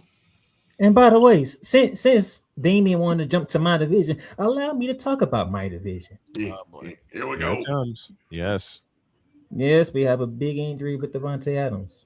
But yeah, that hurts. And I hate that. And Playmaker, I give you mess. Listen, let me say something to Playmaker. Playmaker, I give you mess all the time, but I hate that injury to Devontae Adams. I was gonna ask, like, I hate injuries like that. Playmaker. no, he good. He'll just miss the rest of the season and be ready for the playoffs. Okay. And the Rams did clinch. Did they not? And yes, The Rams did clinch. we beat Detroit. We clinched our playoff spot. Yes. Okay. Now Good. the focus is on the division, which starts Thursday night when we go to Seattle. This should be fun. Oh God. Seattle.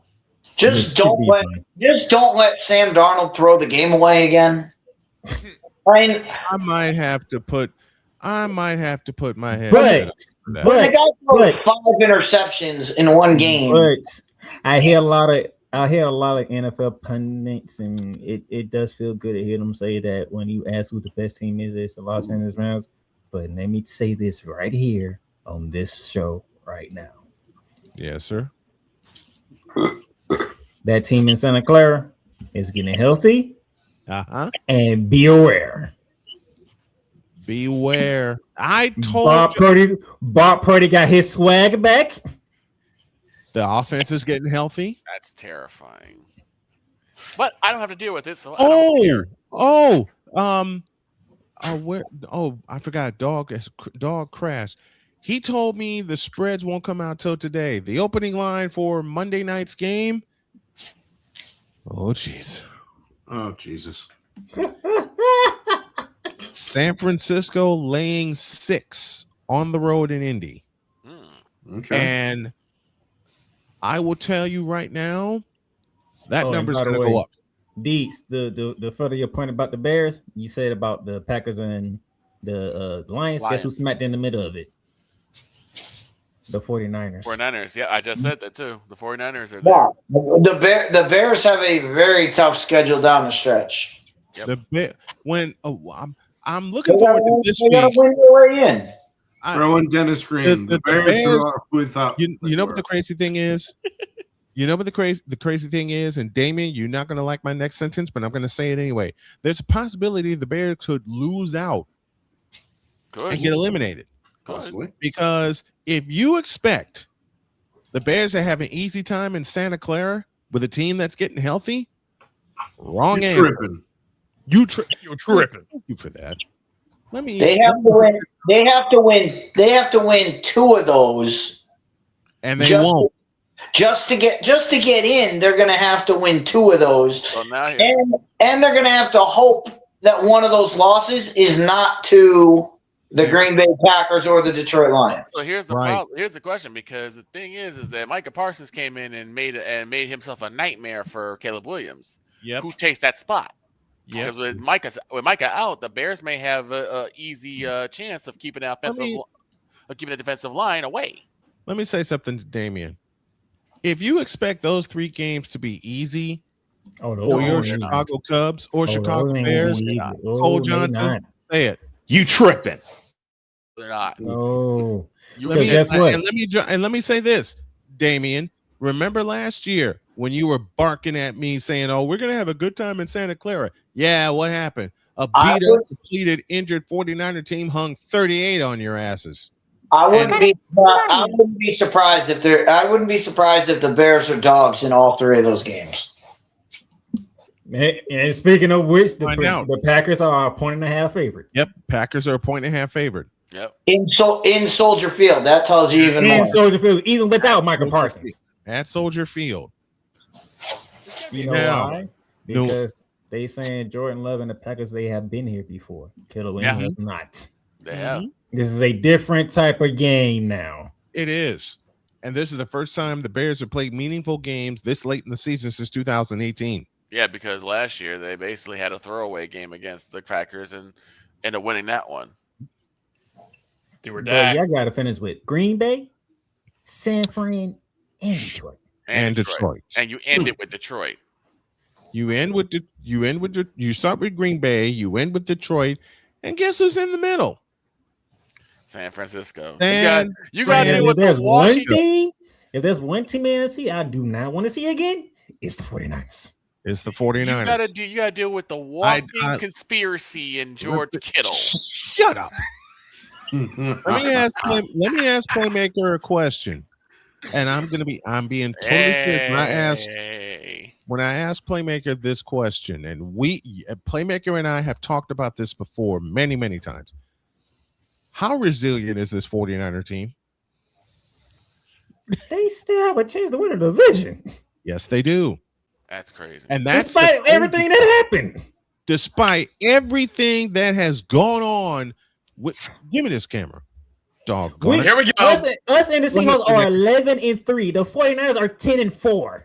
10-4. And remember, I think the Rams have only lost once in the division, if I'm correct. Only to y'all. Only to San. And the Rams only lost once in the division. They lost to San. Give me this camera. Oh, here we go.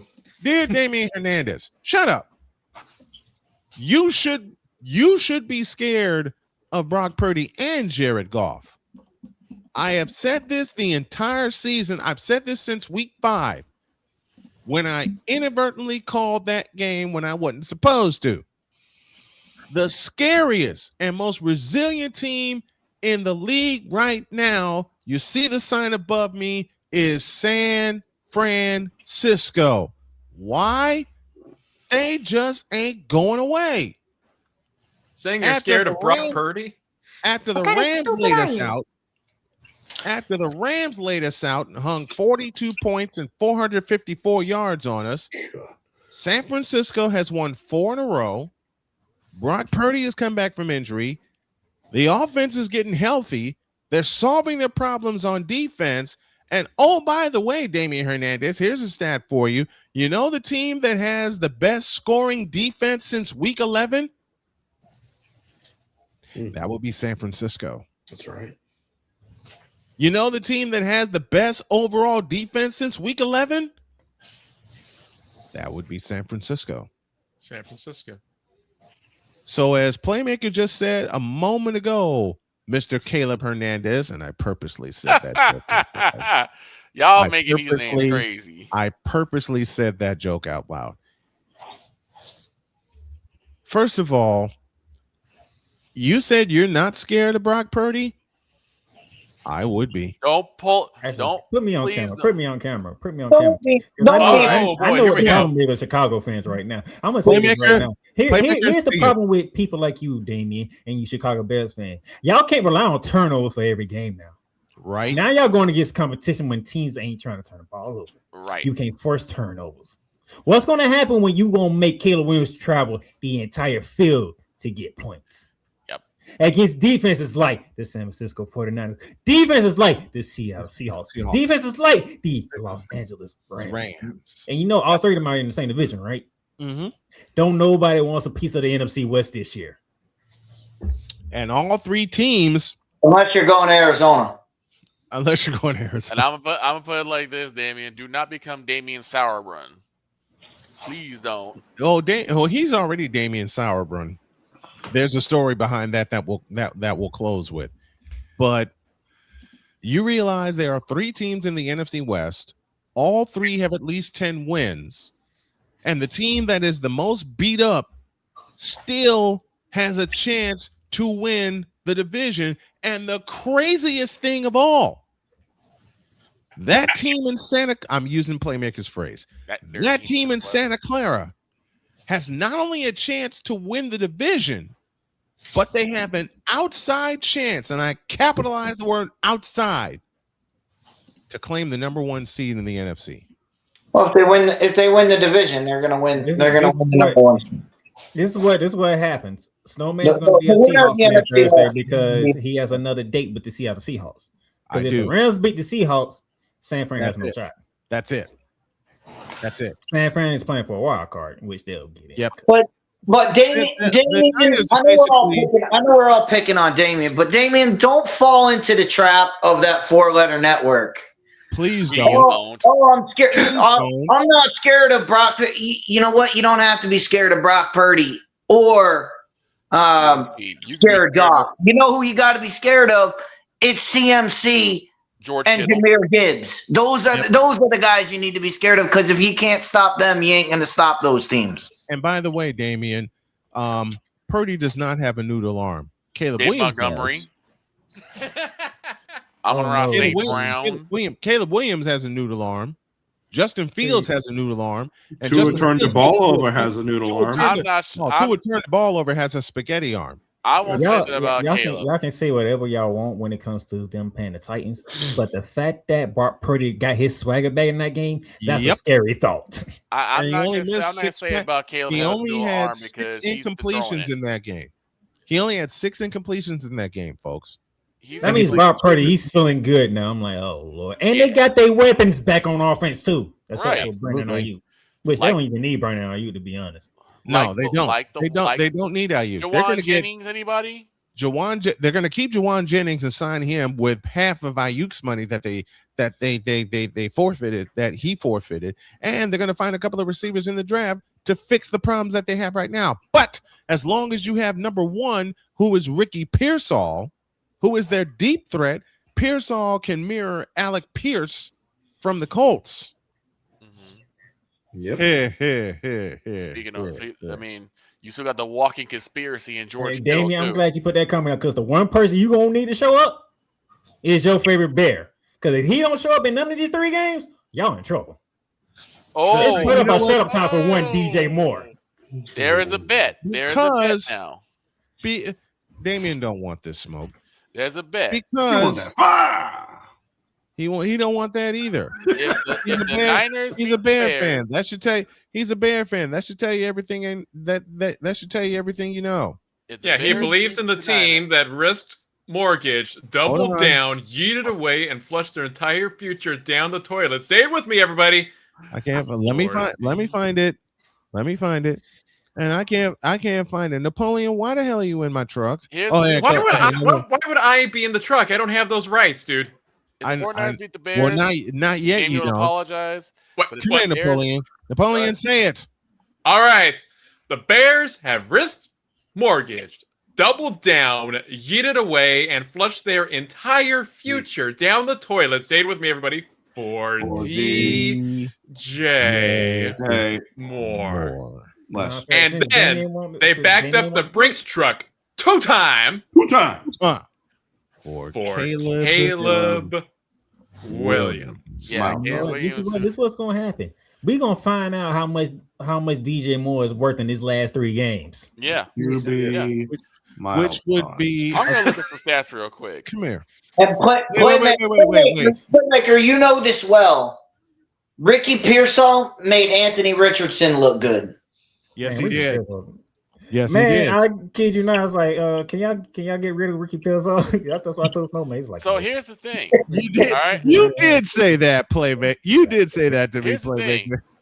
Caleb Williams. When Pearsall was having a great game, and then Playmaker chimed in to me with a message that, "Can y'all get rid of Ricky Pearsall?" No. Hold on. Here's something to note because I'm looking at the stats right now. Yes, sir. Say what you want. Caleb Williams right now has 3,150 yards, 21 no, touchdowns. Caleb Williams is not my problem. It's DJ Moore is my No, problem. I know, but since someone said that he has a noodle arm, I'm like 3,150 yards. That ain't noodle arm worthy. Caleb Williams is running Ben Johnson's offense like it's supposed to be run. DJ Moore needs to step up. That's what I'm looking at. But see, that I'm saying you need to limit him and just go with Colson Loveland. Dear Chicago Bears, you have risked, mortgage, doubled down, blown up, yeeted away, blown away, and as my late father, William Otis Snow Jr., God rest his soul, would say best, you have pissed your entire future away for DJ Moore. And now here's the super villain. Oh, the super villain is here. We already got on the Jets. Good morning, Snow. Damian, leave the Raiders out of this. We know they're not contending. We're talking about DJ Moore. Listen. Now, and here's the thing. If y'all win, it better be because of DJ Moore. I don't want to hear about Roma State. I don't want to hear about DeAndre Swift. I don't even want to hear about the other running back. It better be DJ Moore. I don't want to hear nothing about Monangai. I don't want to hear nothing about Monangai. I don't want to hear nothing about DeAndre Swift. I don't even want to hear a doggone thing about Caleb Williams. The person that needs to step up, has needed to step up, will never step up because he's not a number 1 receiver, is DJ Moore, period. I got bad news for y'all. What's that? Remember when DJ Moore stepped up 2 weeks ago with 1 catch for -5 yards? 1 catch for -5 yards. I got bad news for y'all. If the Bears do win, it will be because of Kyle Monangai or DeAndre Swift or Colson Loveland. It will not. Then guess what? DJ Moore doesn't get the respect. You know why DJ Moore doesn't get the respect? Because he hasn't earned it. And we got to get out of here. Playmaker hanging out with us on Tuesdays, as he always is. Check the playlist on YouTube for Playmaker's appearances. Thank you, A Pizzle, for hanging out with us as well. Napoleon, Dietz, Victor, the dog, for everybody. This is the Snowman saying, have a great day. God bless. Remember to make your next move your best move. And always remember, if your dreams don't scare you, they are simply not big enough. Dream big. Do bigger. We are, and we hope you are too. We mean it from the heart. So long, everybody.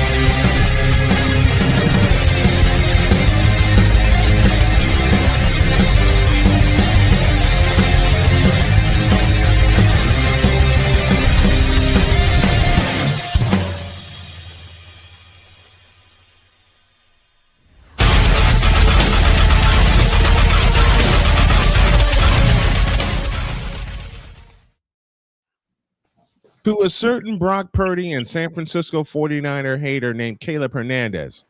Shut up. We missed the Q Queen. All hail the Q Queen. All hail the Q Queen. Follow the Q Queen on Twitch.